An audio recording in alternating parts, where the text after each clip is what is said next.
Selamat datang kembali. Hari ini kita mau ngobrolin topik yang kayaknya sering banget ya kepikiran soal jodoh.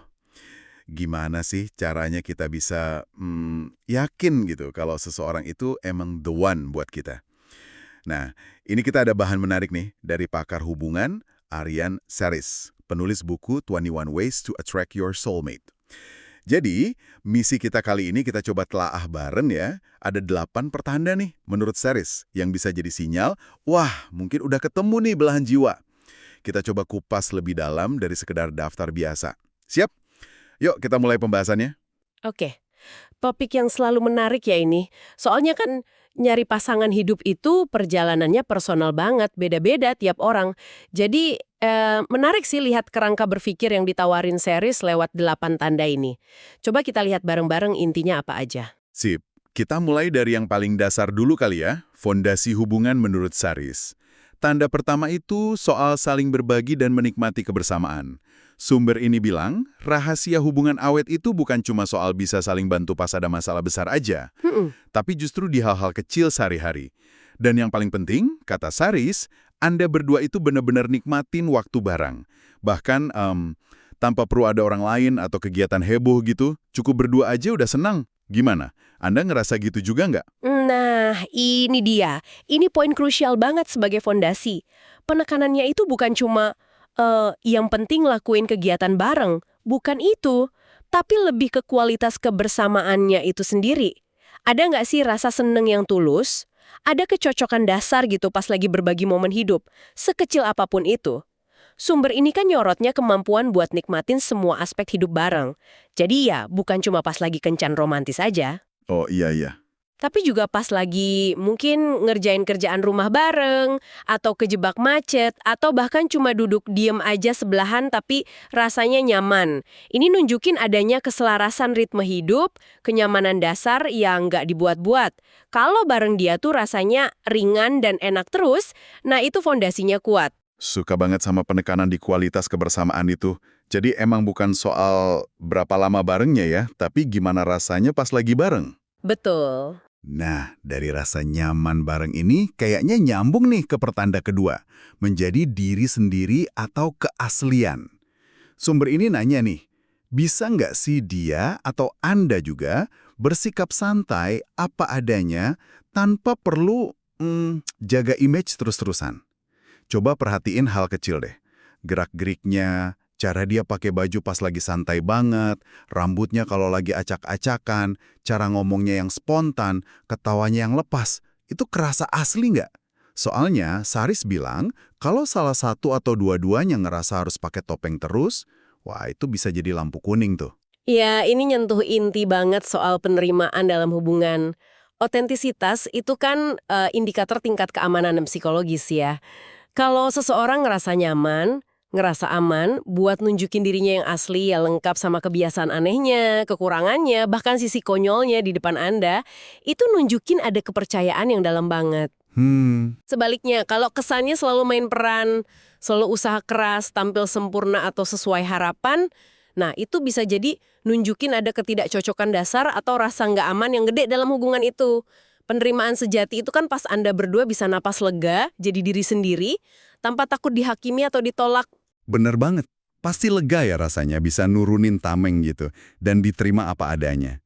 Ini kayaknya jadi syarat penting ya sebelum hubungan bisa lebih dalam lagi. Iya, betul. Kayak pertanda ketiga ini yang disebut Sares, kontak batin. Wah, ini kedengarannya agak gimana gitu ya, mistis.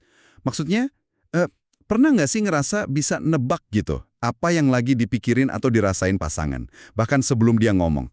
Atau tahu persis gitu, apa yang dia butuhin di situasi tertentu. Sares nyebut koneksi kuat semacam ini sebagai tanda potensial belahan jiwa. Gimana nih kita mahamin kontak batin ini biar lebih masuk akal? Haha, iya istilah kontak batin ini emang bisa kedengeran abstrak ya. Tapi dalam konteks hubungan, ini sebenarnya bisa diterjemahin sebagai tingkat empati sama pemahaman intuitif yang tinggi banget, yang kebangun ya dari kedekatan dan perhatian yang dalam. Jadi ini bukan sihir, tapi lebih ke hasil dari kenal banget sama karakter, pola pikir sama bahasa tubuh pasangan. Yang menarik di sini tuh bukan cuma intuisi sesekali ya, tapi konsistensi sama akurasi tebakan atau pemahaman itu di banyak situasi. Oh, Ini nunjukin ada sinkronisasi emosional yang dalam, semacam bahasa nonverbal yang cuma dipahami berdua. Anda jadi peka banget sama nuansa perasaan dan kebutuhan pasangan, lebih dari sekedar komunikasi lisan biasa. jadi lebih ke hasil dari dekat banget dan observasi mendalam ya, bukan kekuatan super gitu. Oke, oke, masuk akal. Tadi kan kita udah bahas soal nikmatin waktu bareng terus bisa jadi diri sendiri.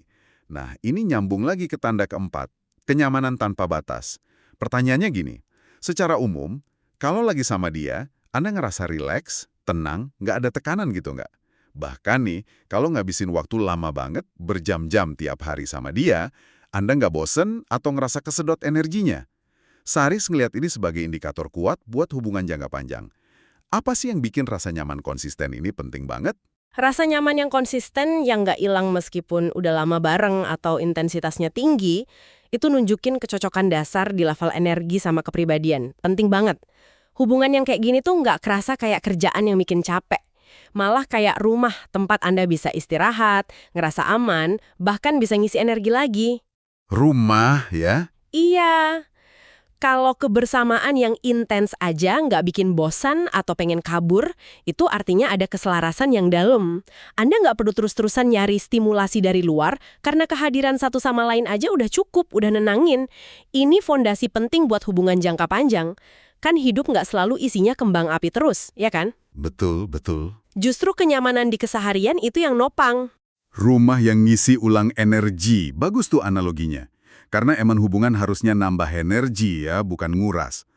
Nah, selain nyaman pas kondisi biasa aja, gimana kalau pas lagi susah? Ini nyambung ke tanda kelima. Selalu ada dukungan konsisten. Sumber ini nekenin banget pentingnya pasangan ada di momen-momen krusial. Pertanyaan spesifiknya gini, dia orang pertama nggak yang Anda pikirin dan beneran datang pas Anda lagi ada masalah atau kena musibah? Dan dia nunjukin pengertian nggak pas kondisi Anda lagi nggak oke? Contohnya sumber ini nyebut pas PMS atau pas lagi sakit dan butuh dukungan lebih. Pasangan sejati, kata Saris, nggak takut ngadepin susah seneng bareng. Nah, ini ujian sesungguhnya sih buat komitmen dan kepedulian. Kemampuan buat hadir secara konsisten, apalagi pas lagi susah, itu nunjukin kalau hubungan itu bukan cuma seneng-seneng doang. Hmm, Ini soal keandalan, soal jadi tim yang solid buat nadapin badai hidup bareng. Pemahaman soal kondisi pasangan fisik kayak PMS, atau sakit, atau emosional kayak stres, sedih, terus ngerespon dengan dukungan nyata tanpa diminta, itu nunjukin dalamnya empati sama komitmen. Penting juga dilihat gimana dukungannya dikasih. Apakah suportif tapi tetap ngehargain kemandirian Anda, atau malah jadi ngekang? Saris kan nekeninnya kehadiran yang tulus dan suportif, bukan yang malah bikin Anda ngerasa makin gak berdaya. jadi tim yang solid ya, itu kuncinya. Hadir tulus pas lagi susah. Oke. Selain ngadepin kesulitan bareng, gimana sama bawaan dari masa lalu? Tanda keenam dari series ini soal menerima masa lalu. Maksudnya, dia nggak terlalu ngutak-ngatik atau ngejudge masa lalu Anda. Entah itu soal keluarga, hubungan sebelumnya, atau kesalahan dulu. Dan sebaliknya, dia juga cukup terbuka soal masa lalunya dia. Series lihat ini sebagai tanda kesiapan buat nerima Anda seutuhnya dan fokus bangun masa depan bareng. Kenapa sih penerimaan masa lalu ini fundamental banget?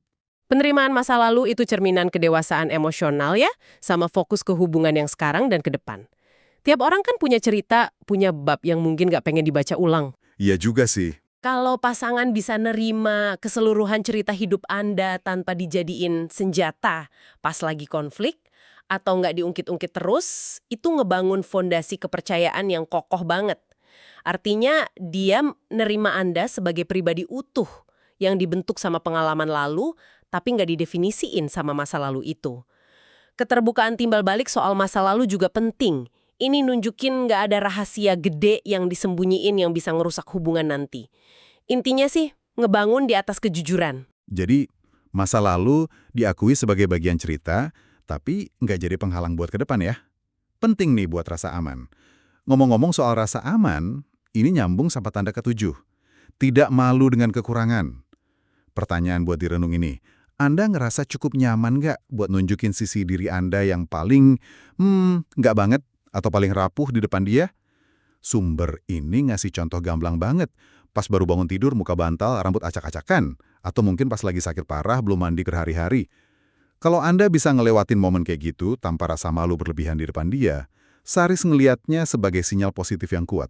Ini bukan cuma soal penampilan fisik aja ya. Lebih dalam lagi, ini soal kenyamanan dalam kerentanan. Kemampuan buat tampil apa adanya, pas lagi kondisi paling nggak prima, paling nggak sempurna, tanpa takut ditolak atau diejek, itu nunjukin tingkat penerimaan tanpa syarat yang luar biasa. Wow, Artinya, hubungan itu nggak cuma dibangun di atas daya tarik luar atau kesan yang dijaga baik-baik. Ini nandain ada rasa aman psikologis yang dalam banget, di mana Anda ngerasa diterima seutuhnya, bahkan pas lagi kondisi paling manusiawi dan jauh dari ideal. Kalau Anda bisa ketawa bareng pas lihat muka bantal masing-masing, nah itu pertanda bagus. bisa ngetawain muka bantal bareng ya? Itu emang level nyaman yang beda sih. Oke, dari nerima masa lalu sampai nyaman sama kekurangan, kayaknya semua ini ngerucut ke satu hal ya, kepercayaan. Dan ini ngebawa kita ke tanda terakhir, yang ke-8, kepercayaan penuh, khususnya soal menyimpan rahasia. Pertanyaan pamungkasnya nih, Anda ngerasa nggak sih rahasia terdalam Anda itu lebih aman di tangan dia dibandingin sama sahabat terdekat Anda sekalipun? Atau udah sampai di titik di mana rasanya nggak mungkin lagi nyembunyiin apapun dari dia, karena Anda yakin dia bakal ngerti, ngejaga, dan nggak akan pernah pakai info itu buat nyakitin Anda? Kalau jawabannya iya, Saris bilang, wah, Anda mungkin udah nemuin pasangan sejati Anda. Ini puncaknya sih, puncak dari piramida kepercayaan dan keintiman dalam hubungan. Kemampuan buat cerita soal pikiran, ketakutan, harapan, atau rahasia paling pribadi, hal-hal yang mungkin gak Anda ceritain ke siapapun tanpa filter, tanpa khawatir dihakimi, diremehin, atau dikhianati. Dikhianati? Iya. Misalnya rahasianya dibocorin gitu, itu nunjukin ikatan yang spesial banget. Ini lebih dari sekedar nggak ember ya. Ini soal nyiptain ruang aman yang mutlak buat dua-duanya jadi sepenuhnya transparan dan rapuh. Kalau tingkat kepercayaan ini udah nyampe, fondasi hubungannya bisa dibilang solid banget. Dibangun di atas keterbukaan total yang dihargai dan dijaga bareng. Luar biasa ya. Jadi kalau kita rangkum nih, 8 pertanda dari Aryan Saris. Mulai dari fondasi nikmat, menikmati kebersamaan hal kecil, dan nyaman jadi diri sendiri. Terus berkembang jadi koneksi batin yang intuitif dan nyaman tanpa batas. Terus diuji lewat dukungan konsisten pas susah dan nerima masa lalu sepenuhnya. Akhirnya, nyampe puncak di kenyamanan dalam kerentanan fisik maupun emosional, plus kepercayaan penuh buat jaga rahasia. Ini kerangka yang menarik sih buat ngelihat hubungan. Menarik banget buat direfleksiin ya tanda-tanda ini ke pengalaman Anda sendiri, baik hubungan yang lagi jalan sekarang atau yang dulu pernah. Ngelihatnya sebagai rangkaian gitu dari fondasi nyaman sampai puncak percaya bisa ngasih perspektif baru. Tapi sekedar nyocokin checklist ini mungkin belum cukup juga sih. Bener juga ya. Setelah kita bedah semua tanda ini, jadi muncul satu pertanyaan penting nih, yang mungkin perlu Anda renungin lagi. Di luar nyari-nyari pasif buat nemuin orang yang punya semua kualitas ini, gimana caranya Anda, mungkin sama pasangan Anda sekarang, atau pas ngebayangin hubungan ideal, secara aktif dan bareng-bareng ikut ngebangun, ngerawat, dan memperdalam kualitas-kualitas tadi. Kayak saling berbagi, keaslian diri, dukungan, penerimaan, sama kepercayaan ini tiap hari. Karena nemuin mungkin cuma awal ya, tapi ngebangun sama ngerawatnya itu perjalanan seumur hidup. Nah, itu dia. Pertanyaan itu bisa jadi bahan refleksi yang bagus. Semoga obrolan kita berdasarkan sumber dari Aryan Saris ini ngasih Anda wawasan baru ya, atau paling nggak mancing pemikiran menarik soal dinamika hubungan. Baik yang lagi Anda jalanin sekarang maupun yang Anda idam-idamin ke depan. Makasih udah nyimak, sampai jumpa di pembahasan selanjutnya.